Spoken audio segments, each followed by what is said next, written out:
Every fire that was burning was far enough away that it wasn't a problem.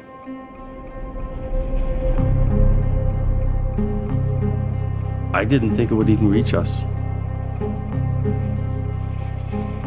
I knew it was possible, but I didn't think it would. It happens to everybody else, it doesn't happen to us. Never dreamt that I would be involved in something quite this large, by no means. Logan Lake, a small town in the heart of British Columbia's rugged interior, spent 18 years preparing for a wildfire they hoped would never come. And then, in the summer of 2021, it did.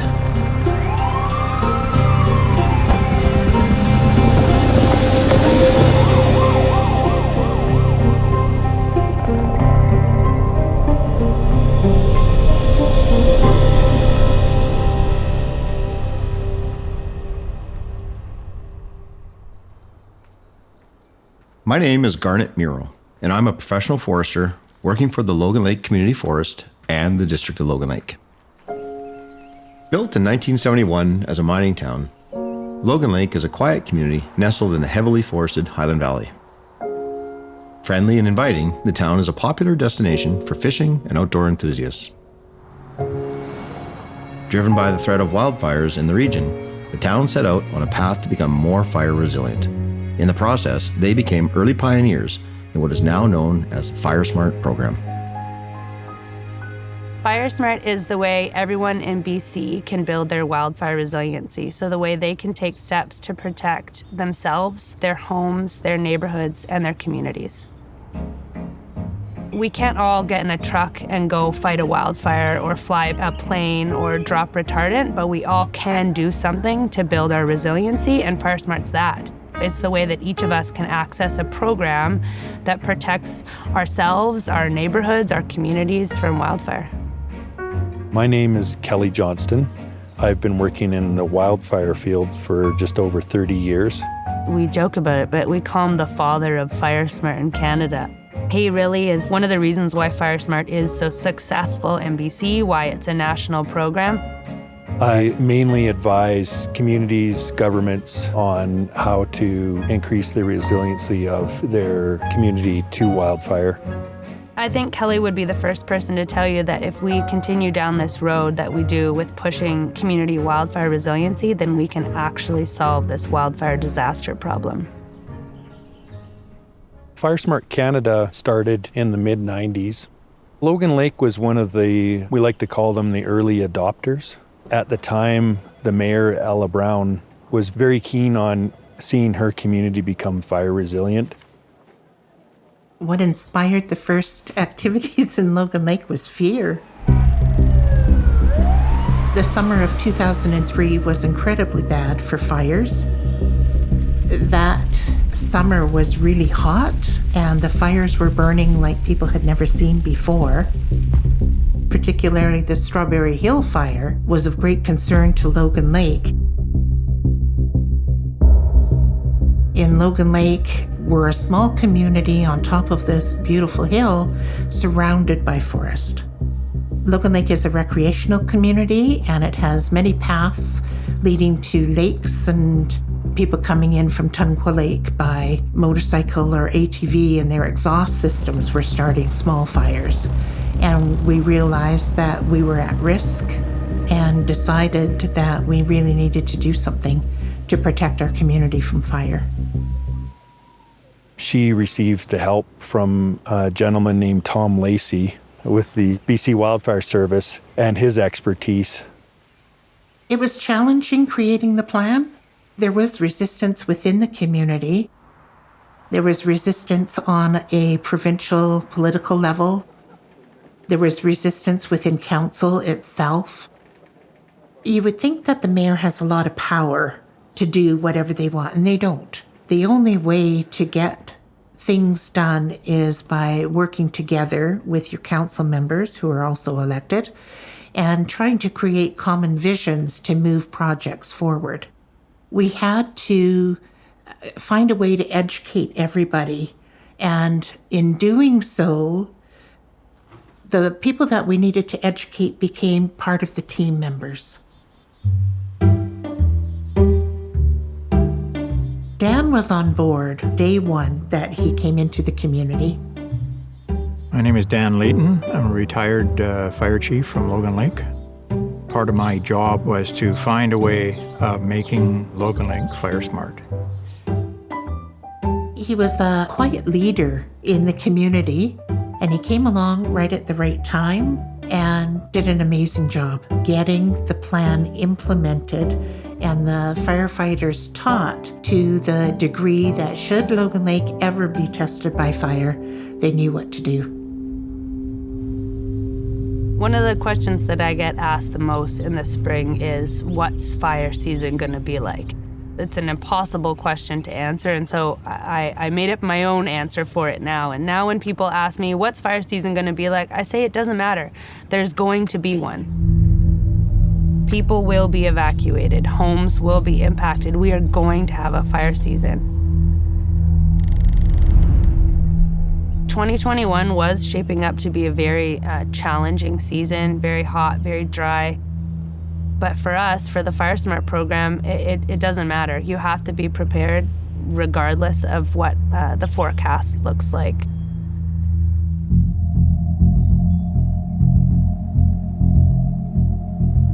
We were concerned during the summer of 2021. We really did not have any substantial moisture until the middle of August. Yes, we had a couple of rains that may have settled the dust, but there was no rain that really meant anything.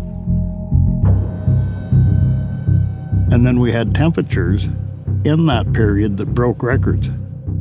I believe there was above 50 degrees Celsius. And when you get those two combinations, dry and heavy heat, those are recipes for trouble.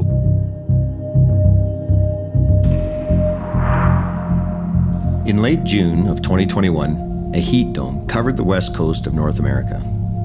In British Columbia, temperature records were shattered, with the province recording a temperature of over 50 degrees Celsius in Lytton, BC. Hundreds of deaths were attributed to what is now considered one of the deadliest weather events in Canadian history. The heat dome. Well, that was new because none of us have really ever even seen anything like that before, living in Logan Lake for 40 plus years like I have. And we knew for quite a while ahead through the spring that we were headed for a very, very hot summer. Let's go through that laser! We had had many conversations with Environment Canada and warnings to say, you guys are headed for an incredibly hot season.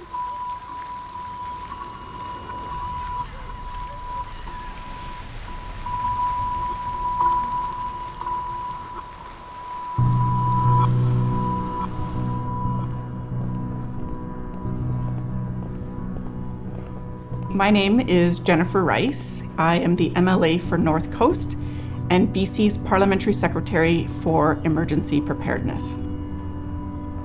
We weren't really focusing on heat domes as one of the natural hazards that we focus on in fighting in British Columbia, unlike fires and floods.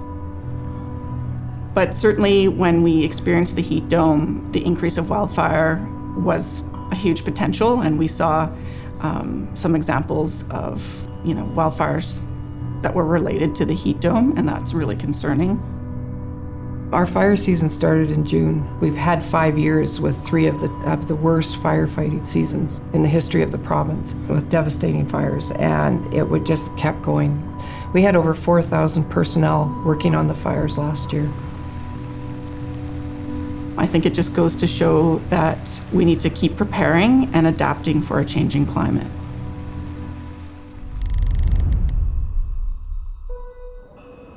Property around the town was Crown land, and we couldn't manage that Crown land without the permission of the province.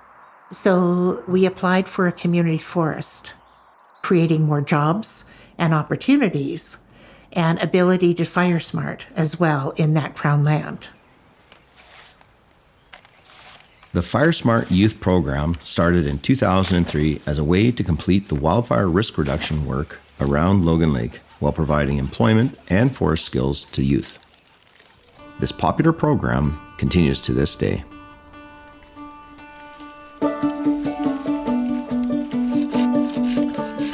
Every day we come into the woods and we clean up all the underbrush, which is sticks, small logs. We pick them up and we put them into big piles like that, and we burn them in the fall. I work with 7 other youth. My boss is Krista, and my supervisor is Garnet. All these kids are great. They all have their own individual personalities. This is the age that they start, as cheesy as it sounds, blossoming into their own person. So it's nice to see who they're becoming. I'm the wellness director for the Logan Lake Wellness Health and Youth Society. Part of my job description is also FireSmart supervisor, and I am also on the volunteer fire department. It's a great experience to get to know youth in your community, see which ones are super hard workers and eager. I've learned lots working out here this year and last year, lots about the trees and the ground and the way fire works. We're all very proud of the work we've done this year too, because we've done a good job, I believe, and it's really fun too. I am super proud of the work they do. They all come out here and work hard every day. The job they do is important to saving the community in a wildfire event. There's a few communities around the province that have community forests. The intent is they have control over how the forest is managed through harvesting and all the other aspects. The first I really saw where wildfire was incorporated into the community forest to that extent was in Logan Lake. Right now we're in a fuel management treatment unit. This is an area that we, prior to the fire and around the community, we'd been working on. And so what we do here is we actually come through and we thin out the forest. So that means spacing. So right down here, we've got a stump. We would have cut out a lot of the smaller trees. The other part we would do is prune. And then on the ground, all the surface fuel has been sort of gathered and removed. What we're trying to do is create what we call a strata gap. And that strata gap is the distance between something on the surface and the crown of the forest. And so what we're trying to do there is just create that gap so it just keeps fire on the ground. Prior to treatment, you would have saw a very thick forest in here. You would have saw lots of branches sort of at waist height. You know, it wouldn't have been hard to visualize a fire licking up from the ground all the way up through a bole of a tree and up into the crown. And then, you know, ultimately when you're a fire loves to sort of skip across the crowns. And what we're trying to do is just interrupt that flow and influence fire behavior. Crews from the Lower Nicola Indian Band Development Corporation have been contracted to do some of the mitigation work in the Logan Lake Community Forest.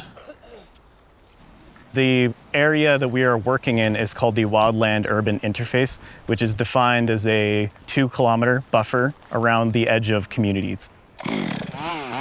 That Wildland Urban Interface area is where we're trying to complete these field treatments so that we have a buffer between a wildfire and the edge of the community. I am a little bit older than a lot of people, and I'm still out here. I like being out in the outdoors, and I enjoy it. I feel at home out here more than anywhere else.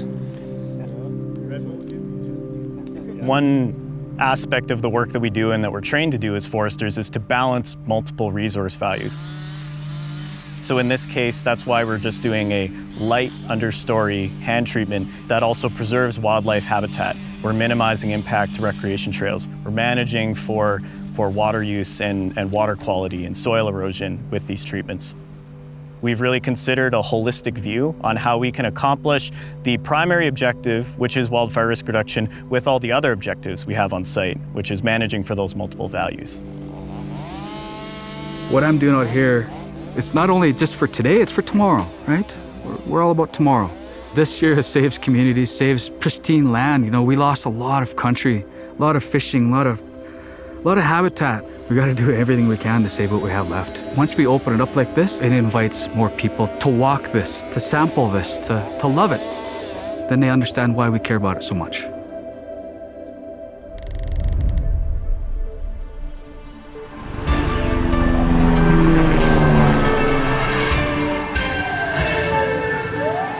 A tragic story from Lytton, BC yesterday. After days of record-breaking temperatures, an early evening fire raced through the small town, consuming everything in its wake. Residents had only moments to escape before the town was destroyed. Tragically, 2 people lost their lives in this devastating event. That was the first time, that we lost a community to a fire. Very eye-opening, but I think also a good way for us to start making some changes. I think the wildfire that severely impacted the community of Lytton was not only frightening for residents, but I think frightening for all British Columbians. While it was devastating, I think it has contributed to eyes opening in our province. When Lytton burned, that was probably one of my lowest moments. I have never personally packed a go bag ever, and I did that night.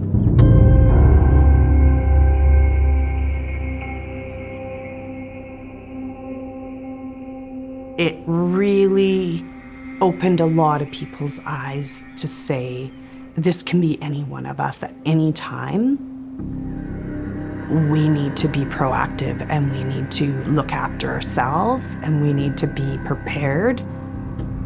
We're right smack in the middle of the forest. Despite all of the work that you do, there's always that question, we'd never been put to the test before.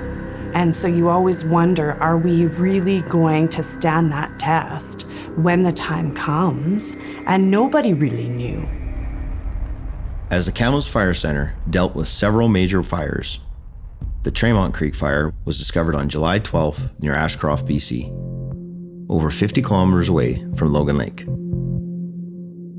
So the Tremont wildfire started, I think, not even 2 weeks after Lytton. I don't necessarily think I knew how fast the Tremont fire would go. And I think if you look at how many fires were on the landscape during that time, there was quite a few other wildfires of note. And so my particular attention wasn't necessarily on Tremont, but what a huge incident that one was.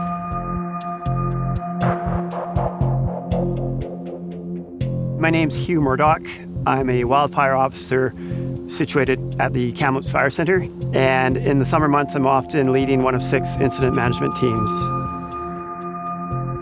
So in early July I was deployed to fires up in the Caribou Fire Center. That's when this fire started. I'm aware of that fire starting and other large fires starting just because all these fires have an impact on each other, really. We're sharing resources, we're learning from each other's fire behavior, and recognizing that it's kind of in my backyard. And then if you fast forward a few weeks, lo and behold, our team gets deployed to run the Tremont Fire and Sparks Lake Fire at the same time. That became the one that we started to really watch, and it was on our radar. And it came on our radar first because it was quite close to the mine. I really started to connect with the District of Logan Lake when Tremont started to look like it was coming towards our area. At that point in time, I think we were more concerned about it coming towards the mine than Logan Lake. We started developing a relationship where we were sharing information in terms of planned burns, what the team on the ground was seeing, what they were doing. We also had our own resources looking at the fire and keeping watch in terms of where it was, and we started to develop this network between us to make sure that we knew what was going on at any given time.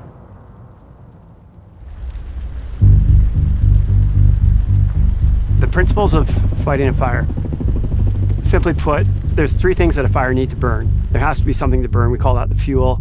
You need heat and you need oxygen. That does really make it sound quite simple. Just trying to get rid of one of those 3 things should stop a fire. But on large fires, that's quite a challenge.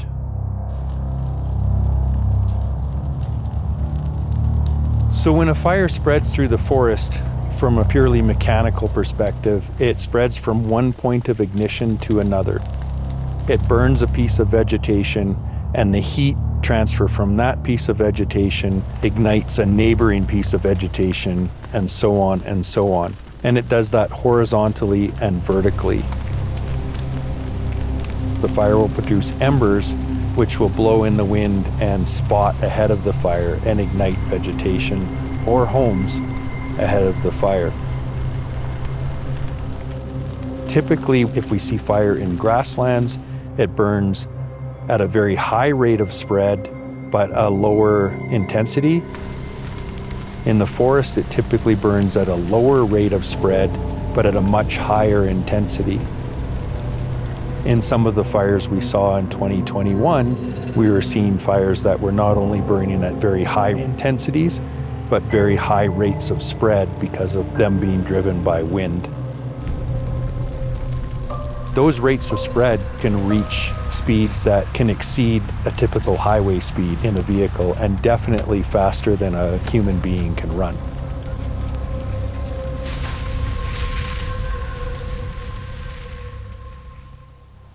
FireSmarting a home is making it resistant to the sparks that come in from a wildfire. From the community's point of view, we were mitigating on the crown land that their property abutted to. So you got to lead by example, and that's what Logan Lake was trying to do. One of the things I was looking at one day when we were moving around Logan Lake, how we could mitigate those homes, get those people on board. And I'm saying they got satellite dishes on their homes, they got antennas on their homes. And I thought, why not just put a sprinkler up there? Going to the local irrigation place, put them together myself, along with another individual in the fire department, Chuck Wilkins. When we were first starting it, I just went to a couple of the houses and said, this is what we want to do. How it actually spread out is that people saw me on people's roofs. What's that guy doing up there? Why is the fire department on your roof? I said, yeah, he's putting a sprinkler in. Why? I had to go through this for a long time. Why? The sprinkler itself isn't designed to put out fires. That's our job. It does wet down the roof to a point, but as the heat of the day goes on, and if there's a fire on its way, water on the roof actually starts to evaporate and create a climate bubble. So the fly ash can't land on the roof because it bounces off this climate bubble. That's the reason for the sprinklers. The homeowner would purchase the sprinkler, and when we installed it, the sprinklers are meant for wildfire protection only. They were not permitted to have the hoses. They were not permitted to turn the sprinklers on. I would do about 12 a year. And then the more people saw me doing it and more people understood, it started to grow after that. Our system was quite cheap to put up. Originally, they cost $40 a sprinkler. And they got a FireSmart assessment.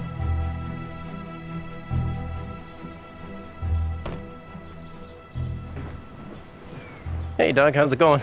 Good, Peter. How are you doing this morning? Well, good. Beautiful day. Absolutely is. So Yeah. we're here to do your assessment. You all ready for it? You betcha. All right, we'll get started. Okay. My name is Doug Wilson. I've been chief of Logan Lake Fire Department since October of 2020. Embers coming in. Today, Chief Doug Wilson and other members of the Logan Lake Fire Department provide FireSmart assessments to local residents, highlighting areas where homeowners can mitigate the fire risk around their own properties. We're just continuously implementing it, it's continuously growing. You know, you're never done. Once you think you're complete circle of the community, it starts all over because that regrowth. We look on this side, the surface. You've got your ground fuel here. There's quite a bit. It's just an ongoing thing year after year. It's not a one and done for sure. The FireSmart program now is more concise. It deals with up next to the house, around the house. It actually tells you how far the siding should be from ground level, and it talks about tree height. With your trees overhanging your property and your neighbor's trees, you don't have control of that. Your gutters will get filled up with debris, leaves, pine needles. We need to get up there and clean that out occasionally to keep the debris out of that gutter, because that's what's going to catch on fire when the ambers come floating in. So we normally get the gutters cleaned out twice a year. Is that enough? That is perfect. Yes, Okay. absolutely is. Yeah, and then we up there, we can activate your sprinkler system and you're golden. With the new FireSmart system and the addition of the sprinklers, it works. A lot of people are going to save their homes because they do the right thing. One of the parts of the FireSmart program that's been developed a lot in the last 3 to 5 years is the structure protection piece, the integration between FireSmart and suppression. If you FireSmart your home, that structure protection, that suppression, it works that much better. Knowing that we had been very, very lucky for a very, very long time, and the activity that was out there in 2021 was way more harsh than we had ever seen before. So it was just a feeling, really, I think, more than anything. This could be our year. On July 20th, the province of British Columbia declared a state of emergency due to the significant threat of wildfire. Over 500 fires were burning across the province. Small at first, the Tremont Creek fire began quietly gaining strength and speed. The closer Tremont fire got to us, it put it to the forefront that we're going to have to start to do something here. And then we started preparing ourselves by looking at our equipment and what we have and how can we deploy it, and extra training in those aspects. With the Tremont Creek fire looming in the distance, the town of Logan Lake was put on evacuation alert on July 30th. Residents were instructed to be prepared to leave at a moment's notice. When we first went on alert, we had been watching what happened at Lytton. We'd been watching what was happening around us. And I think that as much as it was frightening for people, I think it was also necessary, and they knew that. The trouble was the fact that we were on alert for 13 days, people do start to become somewhat complacent and saying, are we overdoing it by being on alert right now? When you start to get, 10 days in and you're realizing nothing's happened yet, people start to doubt. If you have taken steps on your property to prepare it for wildfire, you're also preparing yourself and your family. You're knowing that if you have to evacuate or if you're forced to leave at a moment's notice, that you've done everything that you can do to protect your home. Our team was deployed to this fire early in the second week of August. There'd been weeks and weeks of super hot, dry weather.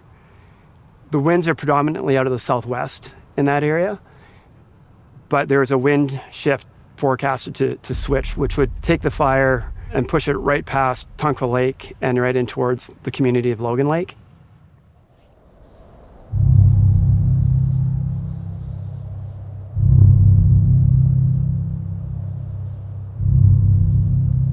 People were starting to get a little bit more concerned.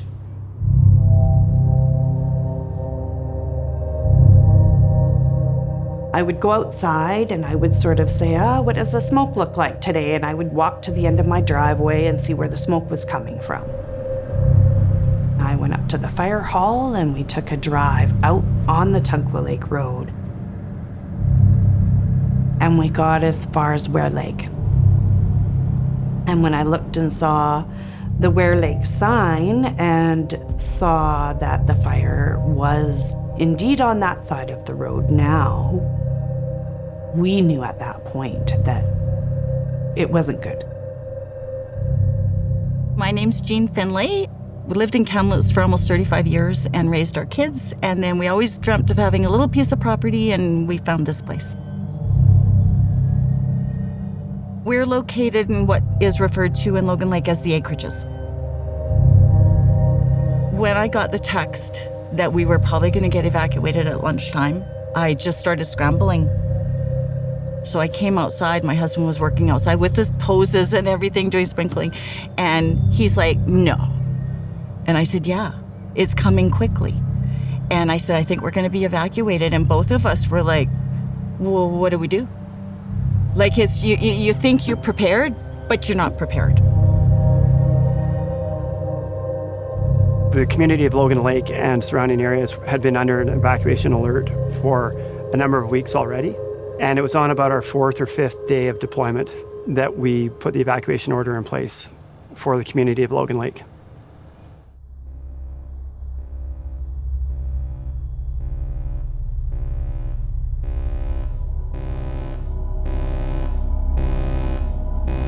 The directive came out between 3 and 3:30 in the afternoon that we were evacuating the community of Logan Lake.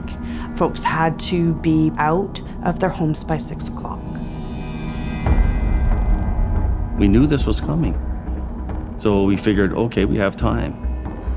And when the structural protection unit guy said, this is what's happening, the fire is coming towards us. It will come to Logan Lake. You guys need to go. And then everything else kicked in. Once that decision was made, was like it went from 0 to 60 like in no time at all.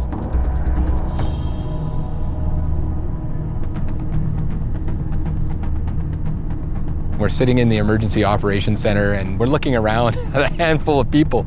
The fear in our eyes when we first, how do we evacuate the community? Where to begin? Right at that moment, people started pouring through the doors.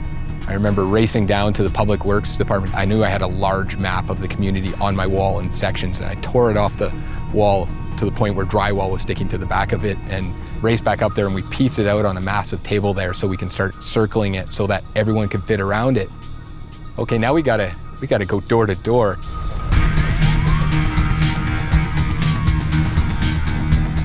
We had obviously RCMP. They brought up a lot of outside jurisdictions. Search and rescue was involved. Conservation officers were here. Commercial vehicle inspectors were here. Pretty much anybody with authority that could help us jumped in. No questions asked.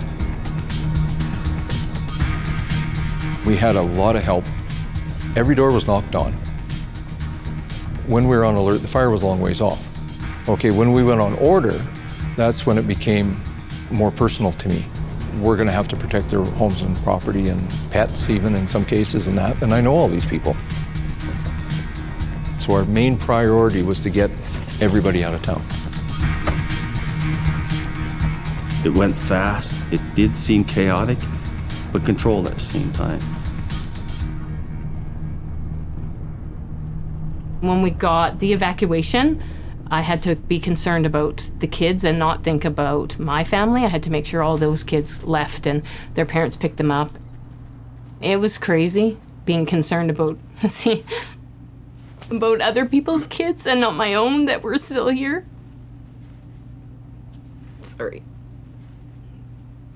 Until the day we got evacuated, it's almost like you feel invincible that it's not going to happen to you.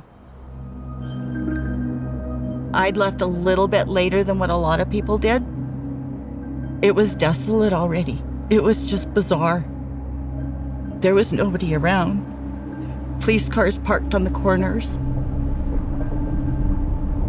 Got onto the Meadow Creek Road, and turning onto Mammoth, I actually came to a congested area and everybody was heading out with their trucks and trailers, and we were at almost a standstill because it was just so congested.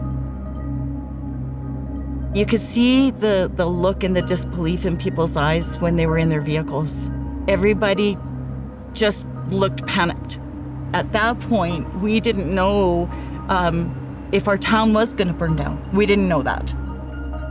The town of Logan Lake successfully evacuated over 2,300 residents in only 3 hours.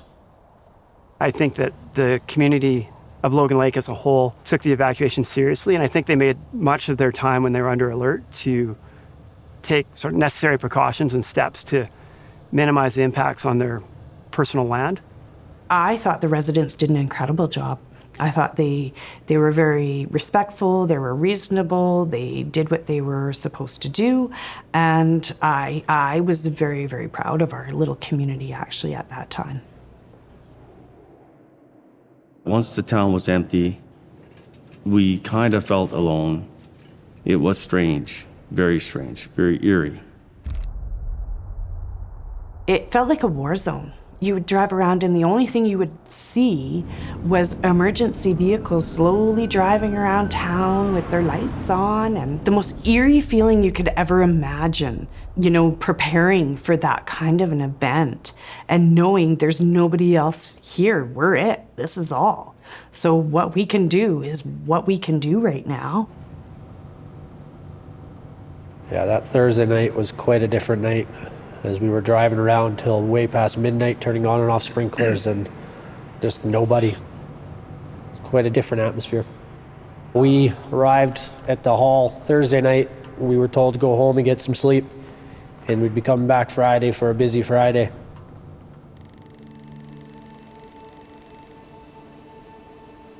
I arrived here at 7 a.m. and the rec center was pretty much 3/4 full of all the other fire trucks. So that's when it really was like, wow, this is a big event. We're in for it now. Incoming trucks started coming in, fire departments. Some who have never heard of Logan Lake, some we've never heard of. Many drove overnight that night from the east of our province, getting here at 6, 7 in the morning. So yeah, everything just started coming together. My name is Jared Gaudry, and I'm a City of Kamloops firefighter. I've lived in Logan Lake for 15 years. I knew that they were sending a truck from here, so I asked if I could go help. They had no issues with me going, and so I went with the crew up there. I think as fast as the community left, these guys and gals started showing up. Once all the crews start coming in, you see all these fire apparatus and all these protection units and all the rest of it. To me, it brought the town back. It brought hope. We met over at the ice rink. We had a formal get-together at 7 in the morning, and off to work they all went. We got split up into a bunch of different task forces, they call them. We were our own task force in Logan Lake. My team, the Logan Lake Fire, were structural protection. If a property or building here was to catch on fire, we were going to deal with it. Wildfire Service, with the incoming 38 different companies that showed up, they did the structural support. We assisted where we could that first day, dragging hose, laddering homes, hooking sprinklers up. I think we had 26 bladder bags set up throughout the community to take water to the system that we were building. Burnaby sacrificed their truck and put it right against the lake down here. Brought water out of the lake into their truck and then pumped it up to the highway where we had 3 bags, which made life easier for the other trucks to back into to fill up from. So there was a lot of sacrifices made from individual companies incoming and members themselves to make everything work. They drained down the lake by over 2 feet, pumping water into bladders. Our fire department walked around and they FireSmarted every single property of Logan Lake that was on the perimeter that they could FireSmart, on the chance that an ember might fly in and light something that sparked a flame somewhere. That could very well be the flame that takes you out. So we really just doubled down on everything. We had a designated Zone 1, 2, and 3.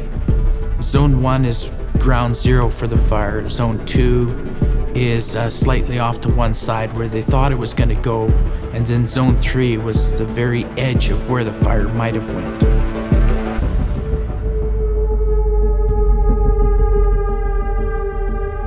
The fire was kind of way back in the woods behind the acreages. You could see it along the tree lines. I believe it was our last 2 days on that fire that we were shifted over to the Logan Lake side. The wind was quite aggressive, and with those large fires, they can create a little bit of their own weather system. So there's this wind that it generates, sucking the air towards it, and it's quite disarming. But simultaneously, you have a lot of adrenaline going. Those shifts are the ones that you end up getting pulled in for 16, 18, 24, 30 hours with minimal sleep, minimal times to sit down and eat. It's not the most glamorous work.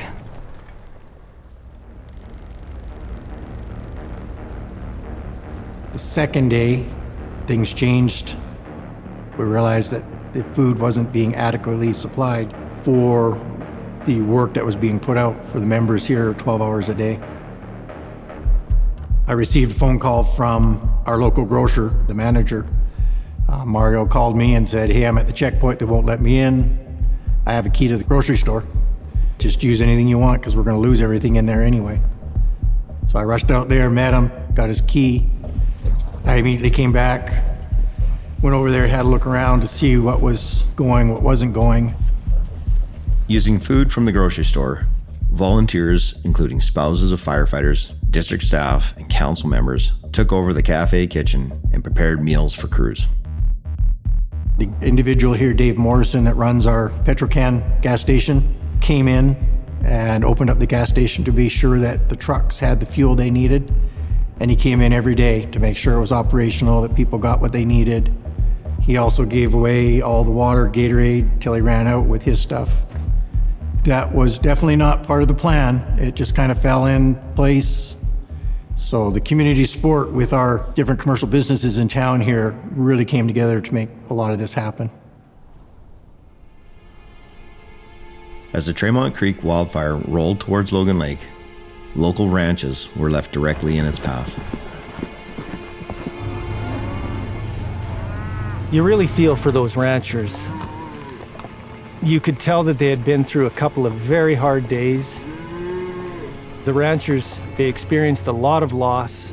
They had lost some cattle. At that point, the ranchers didn't realize how many cattle they had lost, but I had seen some cattle that were quite compromised while I was driving towards them. Their fences were down. Sadly, there were some burnt that we could see. Oh, that's it. We lost in between 40 and 50 head of cows. And we lost our woodlot. It was really, really damaged. By losing their woodlot, the ranchers lost another source of income.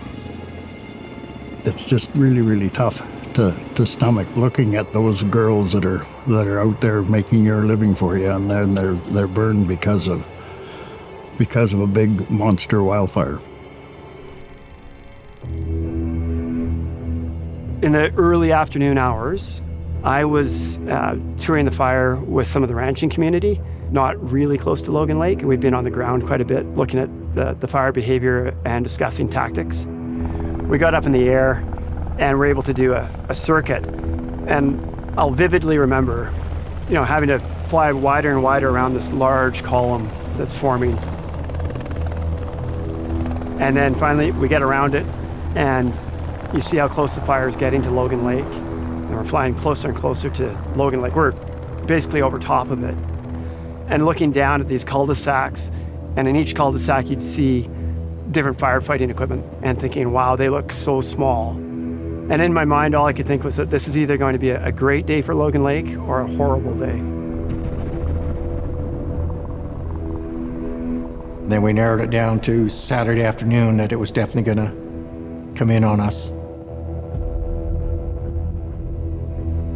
I knew that we had a lot of resources deployed, and I knew that they could get to a safe place. So I thought we were really prepared for a good fight. And then we started to do radical FireSmart. Everything gets thrown from the house. We were throwing quads, we were throwing propane tanks, all that had to go. Once we did the very first house, then everybody just sort of took off in groups. We all worked together, house after house after house. We were working on a fuel-free, so that's removing any trees in an area and any fuel in order to stop the fire where it currently is. But we were pulled off of that and pulled into town.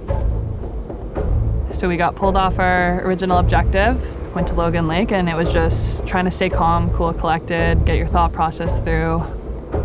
It was a lot of don't think too much, just kind of go with your gut decisions. You can hear the wind from the fire. It sounds kind of like a jet. That's when you know that fire's close. And there was no planes at that time. And then once you started to see the twisting of the smoke, you start to get a little worried, and it was that real dark smoke. That fire made everything else in the area look really, really small. There was a very large wall of flame methodically marching towards Logan Lake, and a huge column of smoke coming off of that and tipped over towards the community. That made it challenging, obviously, because of fire behavior, but also the smoke would impact the visibility for the aircraft. They wouldn't be able to see their targets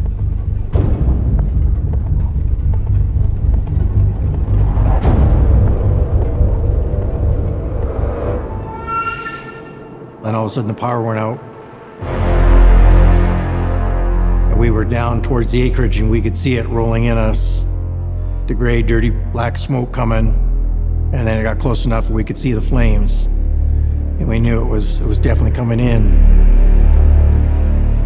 When we knew we no longer had power, it was like, ooh, that's not good. That was a bad day. And that evening, the fire chief called me and said, Jean, I need to let you know we're probably not going to save your house today. At that point, we thought we may lose some structures.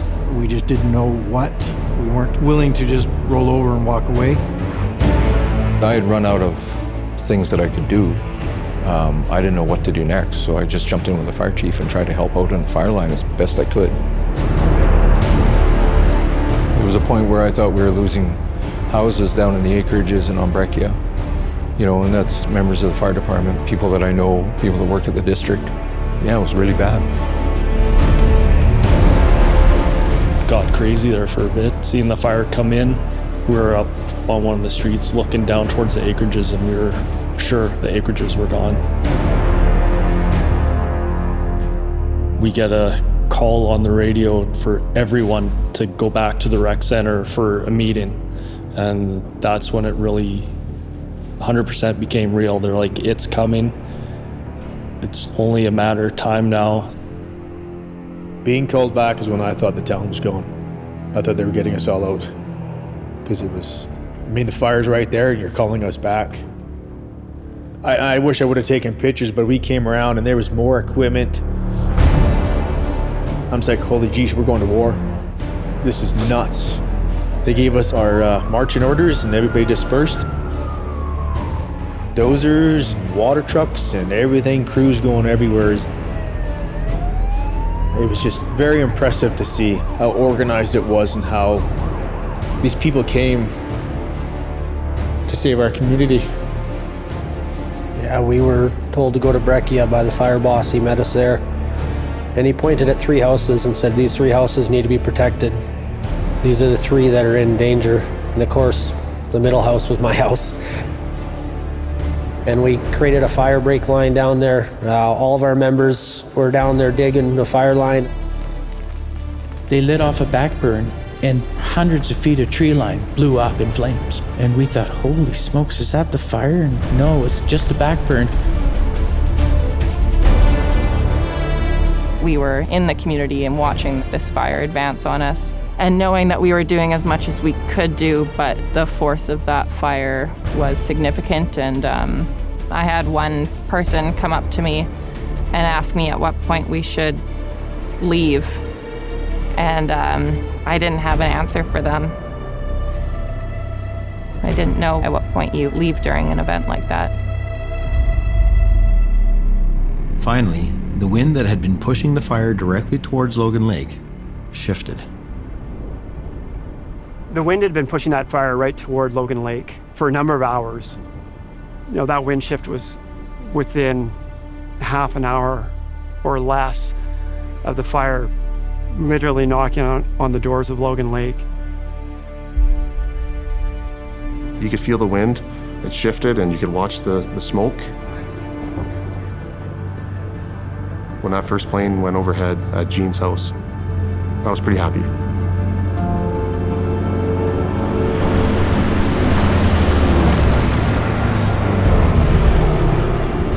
And then all of a sudden, plane after plane after plane. They were going to do the best they can. Whoever made that call made the right decision. Then instead of having the head of the fire barreling down at Logan Lake, we just had a really long flank. They stopped it coming towards Logan Lake. It went sideways. I saw that, then there was like an instant relief almost to know that these guys were right. All the preparation was done right. That's when I thought we might have a chance. Yeah. You were looking down, you see big billows of black smoke, and you're thinking that was definitely a house or a piece of equipment or something. But no, we got lucky. Really, really lucky. It came within I think 50 feet of a home down in the acreages. With our fire smarting in the past, Mother Nature shift change at the last minute, pushed it east, and we were able to control it out that way as to where we wanted it to go. We worked hard all day to do everything we could to help save the community, and then it looked like the fire was moving past. It was an extraordinary sight, standing on the end of the dock of Logan Lake and looking at the hillside that's still on fire, but the way that it was moving, it wasn't a danger anymore. The fire crews that were here took time to get a bite to eat and just take in what we accomplished on that day just to save the community, and to watch it carry on was a very calming sight, even though what we were looking at was still chaos.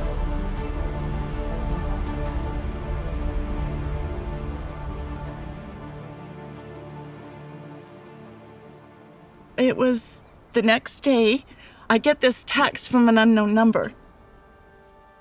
And it's a picture of my house with the hoses everywhere. It says, "We saved it." I'll never forget that moment. And so I said, "Who is this?" And he goes, "Jean, it's Doug." During the week of the fire, the BC Wildfire Service deployed structural protection apparatus and crews from across the province to Logan Lake. An army of over 200 wildfire and structural protection commanders and crews were on the ground and in the air, doing what they could to keep the town safe. I don't want to miss for a second the fact that there was a wind shift that was favorable for sure and came at the last minute.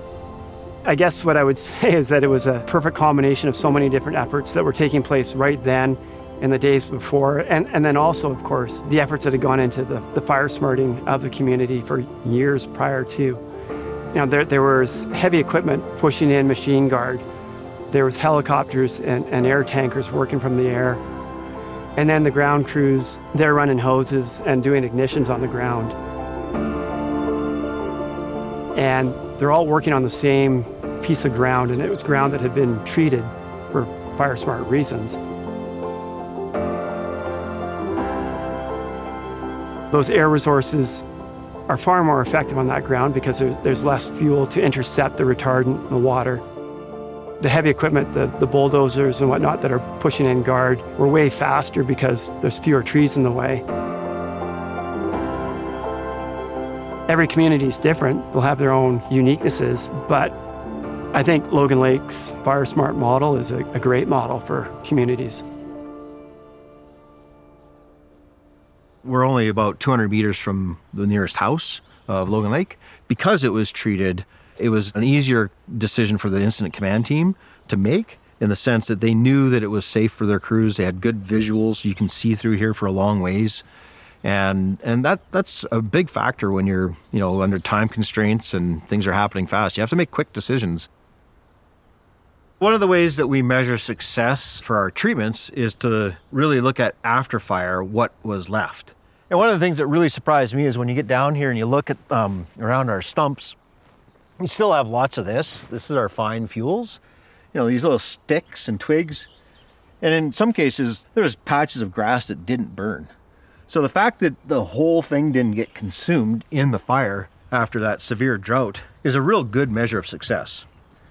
The other key piece is just, above us. When I look up and I see a nice green canopy, all these trees are alive.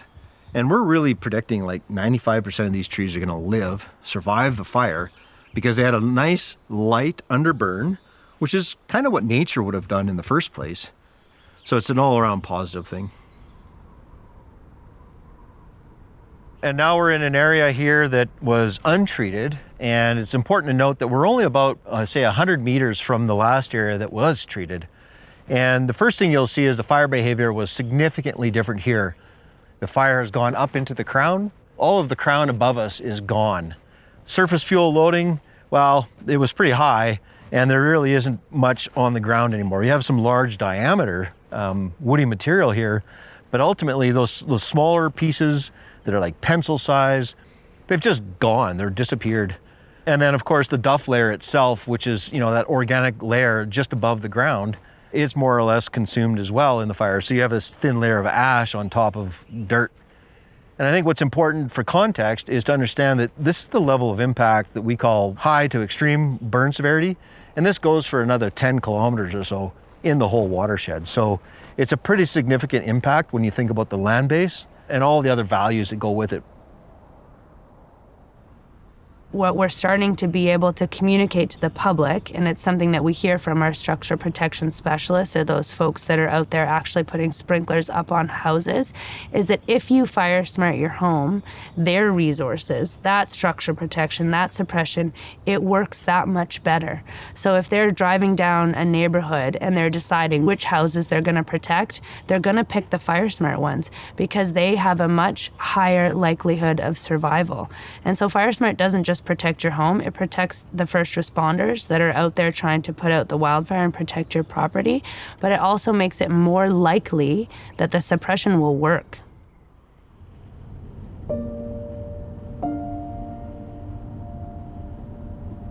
It was very overwhelming to be able to welcome our residents back home to their homes still standing. There was a lot of rumors out there that we had lost stuff, lost structures, but to see our residents go back home, that was good. They lifted the evacuation order and were permitting people to come back. We had all the trucks lined up along the main road there to welcome people in. And I think that was the hardest part for a few of us, just watching people drive in and they're crying. Yeah. The other department stayed. They didn't have to. It was just going to be our department, and we had all the other crews from all over and the trucks lined up, welcoming everybody back. So it was pretty cool to see. I don't know how many times that happens, but I think the one that stands out the most for me is we had a member that was only 19 at the time, and his mom pulled the car over right in the middle of it, jumped out, ran over, and gave him the biggest hug, and that was it. And a lot of our members, had something in their eyes at that time. It was touching.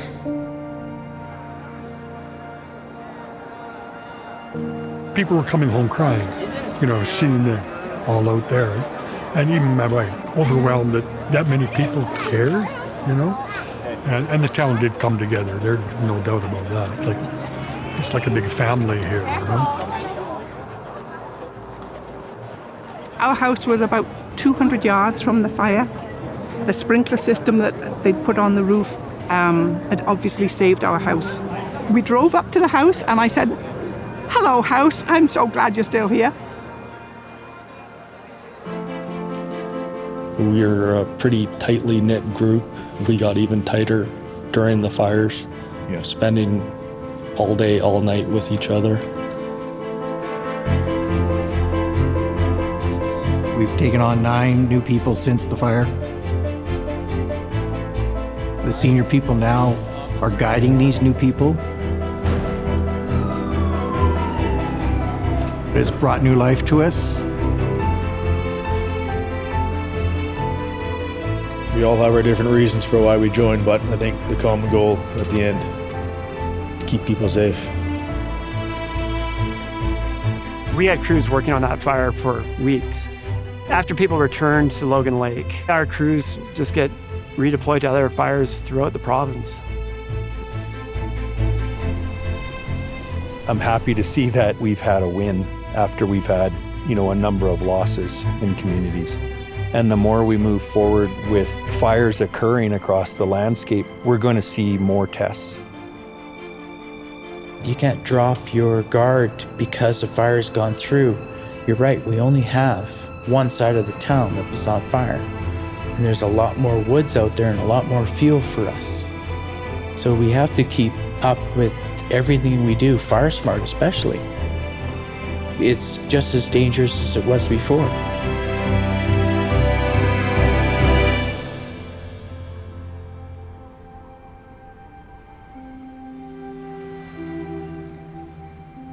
So where does the FireSmart program go from here?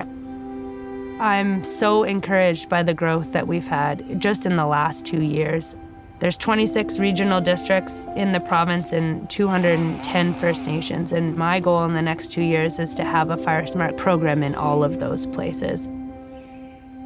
Firefighting in the future is going to look different. It looks different today than it did 20 years ago as well.